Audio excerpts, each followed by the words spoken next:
الحمد لله نحمده ونستعينه ونستغفره ونؤمن به ونتوكل عليه ونعوذ بالله من شرور أنفسنا ومن سيئات أعمالنا من يهده الله فلا مضل له ومن يضلل فلا هادي له ونشهد أن لا إله إلا الله وحده لا شريك له ونشهد أن سيدنا وسندنا ونبينا ومولانا محمدا عبده ورسوله صلى الله تعالى عليه وعلى آله وأصحابه أجمعين.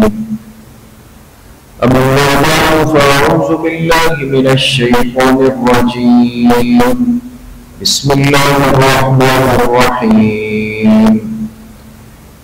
إن خير من استأجرت القوي الأمين.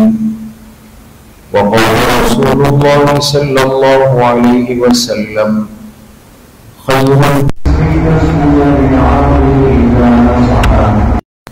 صدق الله وصدق رسوله النبي الكريم ونحن على ذلك من الشاهدين والشاكرين والحمد لله رب العالمين. درود شریف پڑھیں. اللهم صل على محمد وعلى آل محمد كما صليت على إبراهيم وعلى آل إبراهيم إنك حميد مجيد. اللهم بارك على محمد وعلى آل محمد كما باركت على إبراهيم وعلى آل إبراهيم إنك حميد مجيد.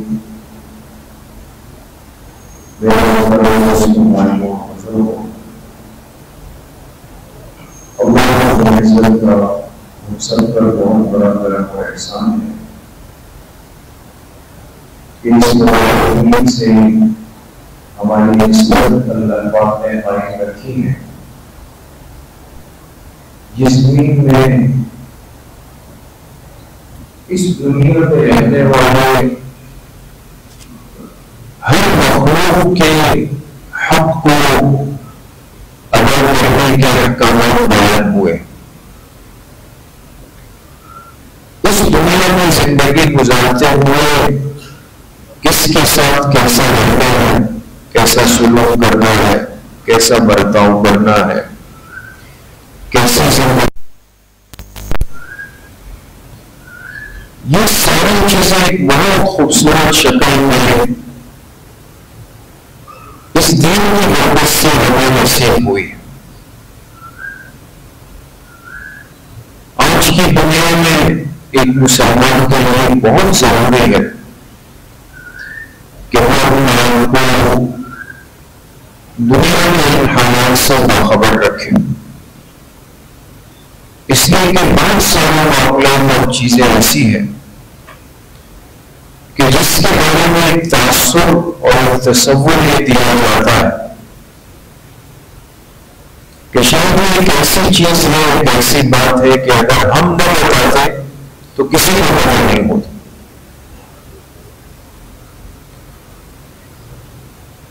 اگر جو نیا مہینہ شروع ہو رہا ہے انگریزی سال کا 5واں مہینہ، وہ مئی کا مہینہ ہے اور تقریباً حضرات اس بات سے واقف ہوں گے کہ اس مہینے کی پہلی تاریخ یعنی 1 مئی کو عالمی طور پر ایک عنوان دیا جاتا ہے اور اس کو مزدور ڈے کہتے ہیں. لیبر ڈے، مزدور ڈے. اور مزدور کا مطلب یہ شخص کہ جو آدمی اپنے ہاتھ کی محنت سے کمائے اور اپنا خرچہ، اپنے اہل و عیال کا خرچہ پورا کر لے. اب سوال یہ ہے کہ سال کے 365 دنوں میں ایک دن کو کیوں خاص کیا گیا؟ اور اس دن کو خاص کر کے اس کو عالمی مزدور ڈے قرار دیا گیا کہ بھئی اس دن پوری دنیا وہ مزدوروں کا عالمی دن منا رہی ہے. یہ سمجھنا بہت ضروری ہے کہ یہ عنوان کیوں قائم ہوا ہے. اس کے ساتھ ساتھ بحیثیت ایک مسلمان کے ہمیں یہ بھی جاننا ہے کہ اپنی محنت سے، اپنی بھاگ دوڑ سے، اپنے جسم کا پسینہ بہا کر جو آدمی کسب حلال کرتا ہے، رزق کے اسباب تلاش کرتا ہے، ایسے شخص کے لیے ہمارے اس دین میں کیا احکامات ہیں، کوئی تعلیمات ہے بھی یا نہیں ہے. یہ چند باتیں آج سمجھنا بہت ضروری ہے. سب سے پہلی بات تو میرے دوستوں بزرگوں یہ ہے کہ آج یہ دنیا 1 مئی کو عالمی مزدور ڈے کیوں مناتی ہے. تقریباً ساتھی ماشاءاللہ سمجھدار ہیں، پڑھے لکھے ہیں. تو آج سے 128 سال پیچھے چلے جائیں. 1886 اس وقت چل رہا ہے 2024. تو یہ کتنے سال ہو گئے؟ 1138 ہو گئے نا، یا 28 ہو گئے؟ 138 سال پیچھے آپ چلے جائیں. 1886 اپریل کا مہینہ، اور یہ وہ وقت تھا کہ دنیا کے اندر جب اس طبقے کے ساتھ، اس محنت مزدوری کرنے والے مزدور طبقے کے ساتھ ایک بدترین سلوک ہو رہا تھا. اور سلوک کرنے والے لوگ بھی وہ تھے جو آج دنیا کو حقوق اور انصاف اور عدل کے اسباق پڑھانا چاہتے ہیں. 16 گھنٹے ایک مزدور کام کرتا تھا. 24 گھنٹوں میں 16 گھنٹے کی مزدوری تھی. اور پھر اس مزدور کو اس کی اجرت دینے میں 100 قسم کی رکاوٹیں تھیں. بدسلوکی تھی، ظلم زیادتی تھی. یعنی جتنی خرابیاں ایک انسان اپنے کمزور طبقے کے ساتھ کر سکتا ہے وہ سب ہو رہی تھی. اب ظاہر سی بات ہے کہ ایک چیز جب عقلاً، فطرتاً، اصولاً غلط ہو، اس کی عمر زیادہ نہیں ہوتی، اس کی زندگی زیادہ نہیں ہوتی. تو یہ طبقہ اپنے حقوق کے لیے اٹھا. انہوں نے آواز لگائی کہ جی یہ تو ہم قبول نہیں کرتے، اس لیے کہ سارا دن دھوپ پسینہ ہم برداشت کریں، آپ کو خوبصورت گھر بنا کر ہم دیں، آپ کے راستے ہم بنائیں، ہر ملک اور ہر شہر کے بنانے میں، تعمیرات میں، ترقی میں ہماری زندگیاں اور جسم گھل گئے، لیکن اس کے بعد ہم اپنا حق بھی نہیں لے سکتے، تو یہ تو قبول نہیں، برداشت نہیں. لہٰذا انہوں نے کہا کہ ہم دن میں 24 گھنٹوں میں 8 گھنٹے کام کریں گے، 8 گھنٹے آرام کے ہیں، 8 گھنٹے پھر اپنی مرضی سے ہم جو تفریح، جو راحت جو کریں وہ ہماری مرضی. یہ جو آج ہمارے ہاں سرکاری اداروں میں، دفتری اوقات میں اگر آپ دیکھیں تو ترتیب یہی ہے نا کہ 9 سے 5 تک ایک جو ہے وہ سروس کا وقت ہوتا ہے، 8 گھنٹے کا. ہر کام کے پیچھے ایک قربانی ضروری ہے. ان مزدوروں نے اس کے لیے فکر کی، محنت کی، اور طے ہوا کہ بھئی فلاں تاریخ کو ہم اپنے حقوق کے لیے جد و جہد کا آغاز کریں گے. 1 مئی 1986 کو یہ تحریک انہوں نے شروع کی، اور بالآخر جیسے ایک ترتیب ہوتی ہے کہ اس وقت کی حکومت نے ان پر،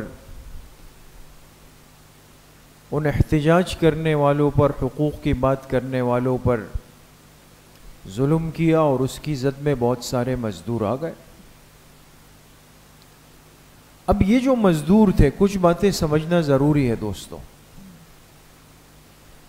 یہ جو 1 مئی 1886 کی تحریک میں مزدوروں نے محنت کی اور ان کے بہت سارے ساتھی جان سے چلے گئے،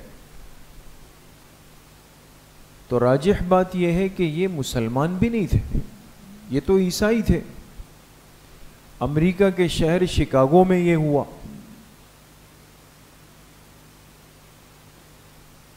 لیکن یہ کہ ان کی اس قربانی کے نتیجے میں بہت سارے معاملات طے ہوئے،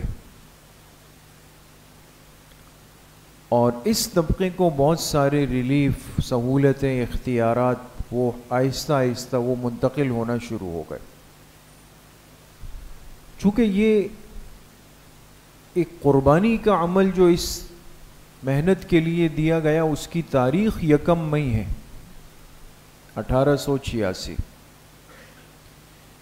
تو دنیا نے ایک قانون بنایا کہ اب جب بھی 1 مئی آئے گا تو ہم اس دن کو عالمی مزدور ڈے منائیں گے۔ بات سمجھ گئے دوست؟ یہ تو اس دن کے منانے کا ایک تصور ہے۔ لیکن افسوس یہ ہے کہ ہمیں بھی آج شاید ایسا لگتا ہے کہ مزدوروں کو یہ حقوق اور ان کی یہ سہولتیں اور یہ راحتیں اس 1 مئی 1886 کو ملی، ورنہ اس سے پہلے نہیں تھا۔ ایک مسلمان کو اتنا بے خبر نہیں ہونا چاہیے۔ جناب نبی کریم صلی اللہ علیہ وسلم کی بعثت جس زمانے اور جس ماحول میں ہوئی، وہ اس سے کئی گنا زیادہ بدترین ماحول تھا، اور اس میں جو ظلم، جو زیادتی اور جو بدسلوکی اس کمزور طبقے کے ساتھ، ماتحتوں کے ساتھ، غلاموں کے ساتھ، ملازموں کے ساتھ، وہ ناقابل بیان ہے۔ ہر طاقتور کمزور کو جتنا دبا سکتا تھا وہ دباتا تھا، سب کچھ چل رہا تھا۔ لیکن آپ علیہ الصلوۃ والسلام کی بعثت نے ایک عملی اور ایک حقیقی تصویر پیش کی دنیا کو، زبانی نہیں، ایک حقیقی صورت سامنے آئی۔ کس چیز کی؟ وما ارسلناک الا رحمتا للعالمین۔ اے میرے حبیب صلی اللہ علیہ وسلم، ہم نے آپ کو تمام جہانوں کے لیے رحمت بنا کر بھیجا۔ یہ کیسے ممکن تھا کہ آپ کا وجود مسعود جو سراپا رحمت ہو، آپ کی اس رحمت میں اس امت اور اس قوم کے ایک مزدور اور محنت کرنے والے کو حصہ نہ ملا ہو؟ صرف حصہ نہیں ملا، آپ نے اپنے ہاتھ سے محنت کرنے والے، اپنا پسینہ بہانے والے کے لیے وہ فضائل بیان فرمائے،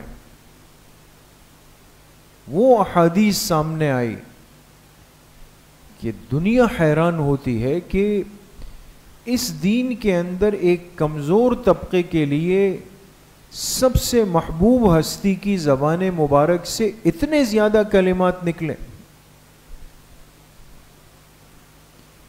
اس لیے میرے عزیزو، دوستو، بزرگو، جب آپ علیہ الصلوۃ والسلام پر پہلی وحی اتری، پہلی وحی، آپ جانتے ہیں کہ پہلی وحی کہاں اتری؟ غار حرا میں اتری۔ اور پہلی وحی اتری کون سی سورت کی؟ سورہ علق کی 5 آیتیں اتری۔ لیکن اس وحی کا ایک بوجھ تھا، اس کی ایک طاقت تھی، ہیبت تھی اس کی۔ تو آپ علیہ الصلوۃ والسلام کے جسم مبارک پہ اس کا اثر ہوا۔ آپ بہت زیادہ پریشان ہو گئے، گھبرا گئے۔ اس کیفیت کے ساتھ آپ علیہ الصلوۃ والسلام غار حرا سے چل کر ام المومنین حضرت خدیجہ رضی اللہ عنہا کے گھر تشریف لائے اور آ کے فرمائے زملونی زملونی، مجھے چادر اوڑھا دیں، سردی بخار کی کیفیت آ گئی۔ انہوں نے پوچھا کیا ہوا؟ تو آپ علیہ الصلوۃ والسلام نے پوری بات بتا دی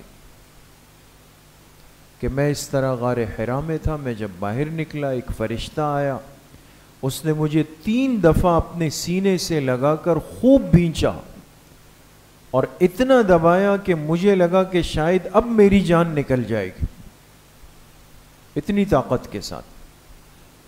اور پھر اس فرشتے نے مجھے یہ 5 آیتیں دی اور چلا گیا۔ چونکہ وحی کا پہلا موقع تھا نا، آپ علیہ الصلوۃ والسلام کی پریشانی بجا تھی، تو حضرت خدیجہ رضی اللہ عنہا نے اس موقع پر جو کلمات ارشاد فرمائے، بخاری شریف جلد اول میں یہ روایت تفصیلی موجود ہے۔ ایک سمجھدار، ایک سنجیدہ، ایک ذمہ دار اور باکردار بیوی کیسے ہوتی ہے، جو شوہر کو کتنی تسلی دے، یہ تعلیمات آپ کو ملے گی۔ تو آپ علیہ الصلوۃ والسلام سے کیا فرمائے؟ واللہ لا یخزیک اللہ ابدا انک لتصل الرحم وتحمل الکل وتکسب المعدوم۔ آپ ان جملوں پہ غور کریں۔ ان جملوں میں ام المومنین حضرت خدیجہ رضی اللہ عنہا نے آپ علیہ السلام کو حوصلہ دیا، تسلی دی، آپ کی تعریف فرمائی۔ لیکن تعریف کے لیے جو باتیں بیان کی وہ کیا ہے، وہ سمجھنے کی ہے دوستو۔ پہلے کیا فرمائے؟ واللہ لا یخزیک اللہ ابدا۔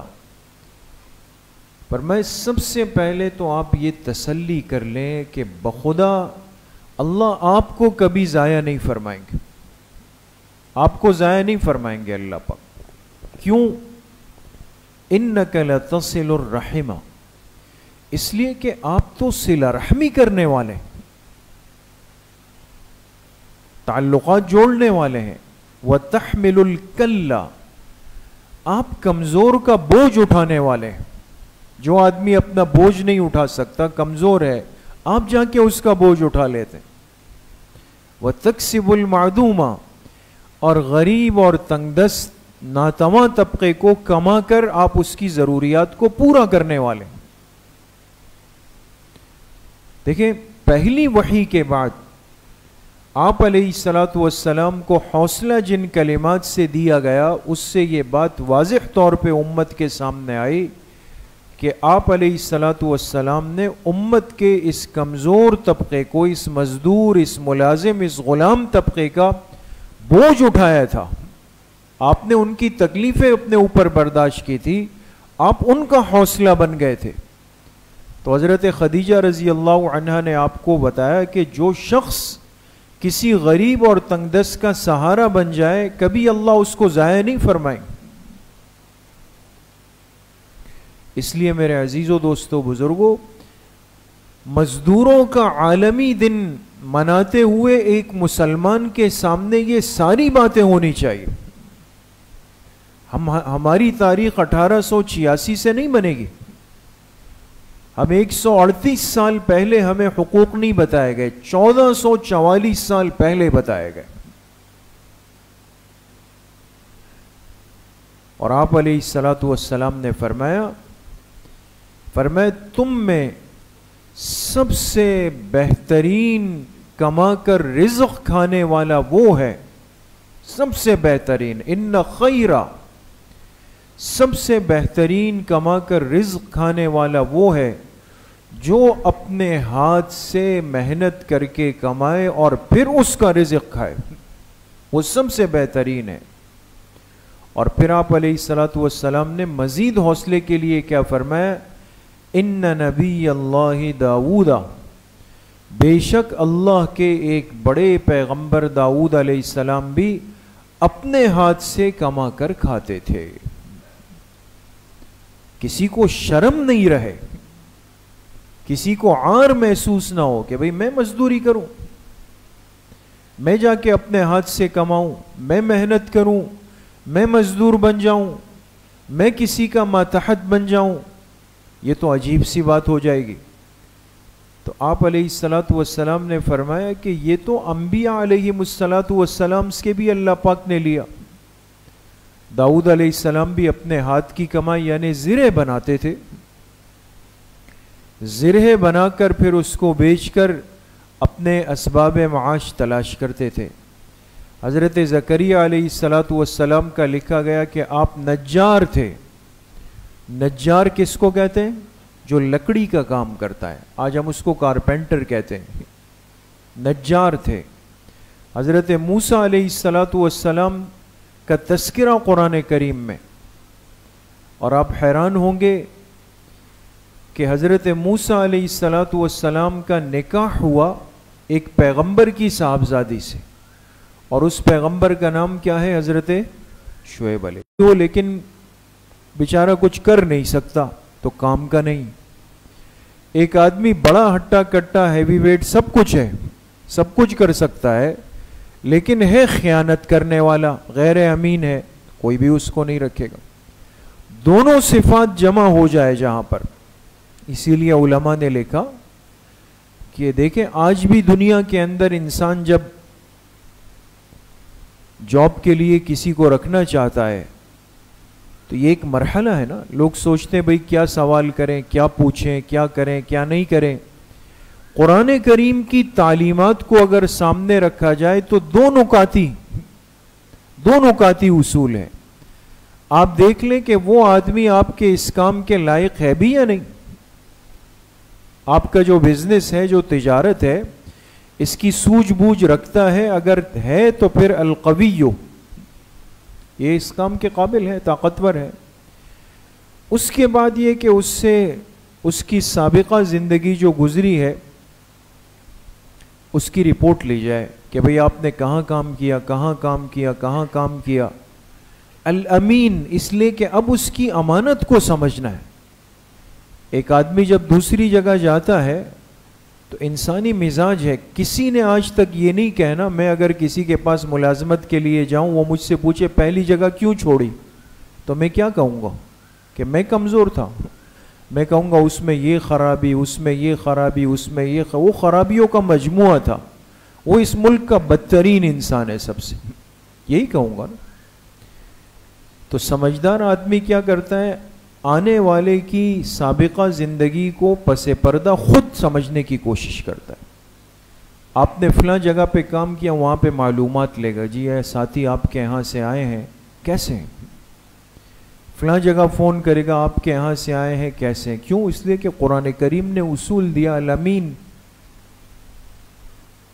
اس لیے میرے عزیزو، دوستو، بزرگو، محنت مزدوری کرنا، اپنے ہاتھ سے کمانا، اس کے لیے بھاگ دوڑ کرنا، یہ تو شریعت کے اندر نہ صرف پسندیدہ ہے بلکہ ایسی کمائی کرنے والے کو اللہ کا محبوب فرمایا گیا۔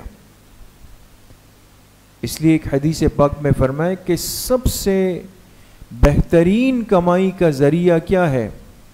کسب الید، جو ہاتھ کی محنت کے ساتھ کیا گیا، لیکن اذا نصح، بشرطے کہ یہ محنت مزدوری کرنے والا خیر خواہ ہو۔ ایک آدمی محنت مزدوری ملازمت تو کر رہا ہے لیکن خیر خواہ نہیں ہے، اپنے مالک کو نقصان پہنچا رہا ہے، اس کو تکلیف دے رہا ہے، وہ اس حبیت کے اندر پھر شامل نہیں ہو سکے گا۔ دوست، آپ علیہ الصلاۃ والسلام کی خدمت میں ایک صحابی آئے، آپ سے مصافحہ فرمایا۔ آپ علیہ السلام نے جب اس کے ہاتھ کو پکڑا تو محسوس ہو جاتا ہے ہاتھ بڑا سخت ہے۔ آپ نے ان کا ہاتھ ایسے لیا، اس پہ اسے گٹے بنے ہوئے تھے، جیسے انسان سخت کام جب کرتا ہے تو یہ ہاتھ کی ہتھیلی سخت ہو جاتی۔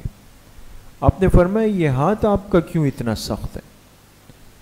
تو انہوں نے کہا کہ اللہ کے رسول صلی اللہ علیہ وسلم، میں سارا دن پتھر توڑنے کا کام کرتا ہوں، ایک مزدور ہوں، تو لہٰذا وہ ہتھوڑا اٹھا کے میرے ہاتھ کی کھال جو ہے وہ سخت ہو گئی۔ تو صحابہ فرماتے ہیں آپ علیہ السلام نے ان کا ہاتھ ایسے پکڑا ہوا تھا اپنے ہاتھ کے اندر، اور آپ نے فرمایا کہ سب سے زیادہ محبوب بندہ اللہ کو وہ ہے جو اپنے ہاتھ کی کمائی سے کھا لیتا ہے. اسی طریقے سے میرے عزیزوں دوستوں بزرگوں کچھ اصول احادیث میں وہ دیے گئے کہ جو ہم کو اپنے ملازم کے ساتھ روا نہیں رکھنے، اس سے احتیاط کرنی ہے. وہ کیا فرمائی؟ سب سے پہلی بات یہ فرمائی لا تکلفوہم ما یغلبہم فإن کلفتموہم فأعینوہم. فرمایا اپنے ماتحت کو ایسا کام مت دو جو اس کے اوپر بوجھ ہو، وہ کر ہی نہیں سکتا. اتنا مشکل ترین کام دے دیا کہ وہ بھی اس بیچارے کے کرنے کا ہے نہیں، کہ اس کو کہا بھئی یہ آپ نے کر کے دینا ہے، منع کیا کہ ایسا کام ذمے نہ لگائے. اور فرمایا اگر تمہیں لگانا ہی ہو تو فَأَعِينُوهُمْ، پھر اس کو اکیلا مت رکھو، پھر اس کی مدد کے لیے اس کے ساتھ شامل ہو جاؤ، اس کی اعانت کر لو. دوسری بات حدیث پاک میں کیا فرمائی گئی؟ یہ بڑی اہم ترین بات. فرمایا مزدوری طے کرتے ہوئے مزدور کو کام دیتے ہوئے ضروری ہے کہ مزدوری کو واضح کر دیا جائے، مبہم مزدوری کے ساتھ کام کو جاری نہ کیا جائے. آج کل جیسے ہوتا ہے نا کہ بھئی کوئی شخص آئے، جی بھئی آپ کتنا لیں گے، تو وہ آپ کو جانتے ہیں، آپ ان کو جانتے ہیں، وہ کہتے ہیں آپ جو دے دیں گے میں لے لوں گا، کوئی مسئلہ نہیں ہے، آپ دے دیں گے لے لوں. پھر ہوتا کیا ہے، شام کو جب جا رہے ہیں، آپ نے جب دیا، وہ اس کو دیکھتا ہے اور پھر چہرے پہ 12 بج گئے، پھر پریشان ہو جاتا ہے نا. اب نہ وہ کچھ بول سکتا ہے نہ آپ کو سمجھ آ رہا ہے.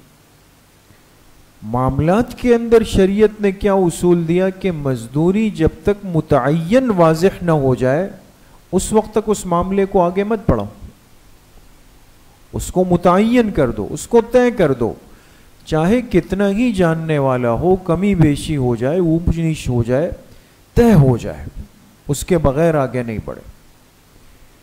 اسی طریقے سے اجرت کے معاملات میں، محنت مزدوری کے معاملات کے اندر یہ اصول رکھا گیا کہ اعطوا الاجیر اجرہ قبل ان یجف عرقہ، کہ مزدور کو اس کی مزدوری دے دو اس کا پسینہ خشک ہونے سے پہلے.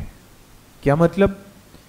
اگر مزدور ملازم اپنے حصے کا کام کر لے، آپ نے اس سے کہا بھئی شام 6 بجے تک آپ نے یہ کام کرنا ہے، یہ کلر کرنا ہے، یہ دیوار اٹھانی ہے، یہ سب کچھ کرنا ہے 6 بجے تک، ٹھیک ہے جی. اب 6 بج گئے، اس نے کپڑے مپڑے بدل لیے، جی میں جا رہا ہوں، اب کل لے لیجئے گا. ہوتا ہے نا عام طور پہ، جی کل لے لیجئے گا جی. اس نے کہا میں تو گھر جا رہا ہوں، مجھے سودا لے جانا ہے. اچھا بھئی یہ 100 روپے لے لو، باقی کل لے لو. ہمارے ہاں یہ چیز معاشرتی طور پر جڑ پکڑ چکی. اور کیوں کرتے ہیں ایسا؟ وہ کہتے ہیں اگر ہم نے اس کو پورا دیا تو یہ کل تھوڑی ہاتھ آئے، پتہ نہیں کل ملے نہیں ملے کیا ملے. مقصد میں اس کو گھیرنے کے لیے اس کا جائز حق روک دوں، اس حدیث کی خلاف ورزی لازم آ. اس لیے ان باتوں میں بہت احتیاط کی ضرورت ہے.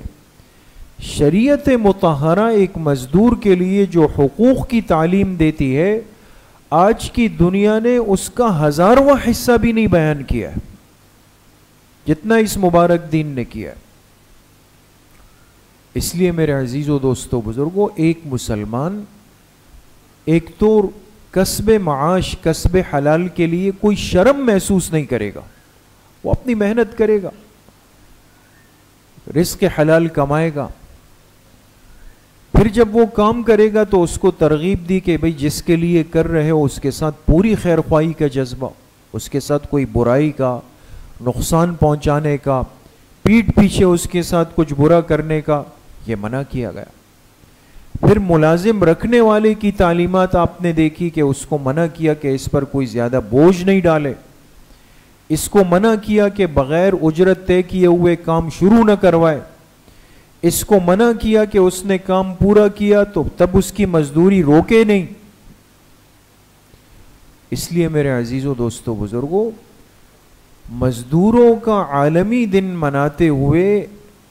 عالم کفر کی کیا سوچ ہو وہ اپنی جگہ پر ہے، لیکن ایک مسلمان کے پاس یہ ساری تعلیمات اللہ کے پاک پیغمبر جناب رسول اللہ صلی اللہ علیہ وسلم کی تعلیمات کی روشنی میں پہنچی، اور آج ہمیں اس پر عمل کرنے کی ضرورت ہے، صرف باتوں کی نہیں، یہ چیزیں ہماری عملی زندگی میں آ جائیں۔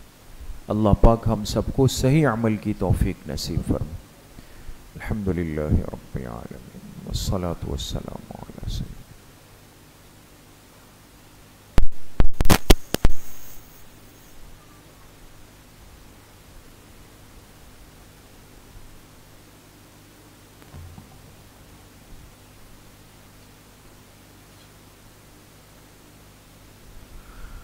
وصلی اللہ وسلم علی نبینا محمد وآلہ وصحبہ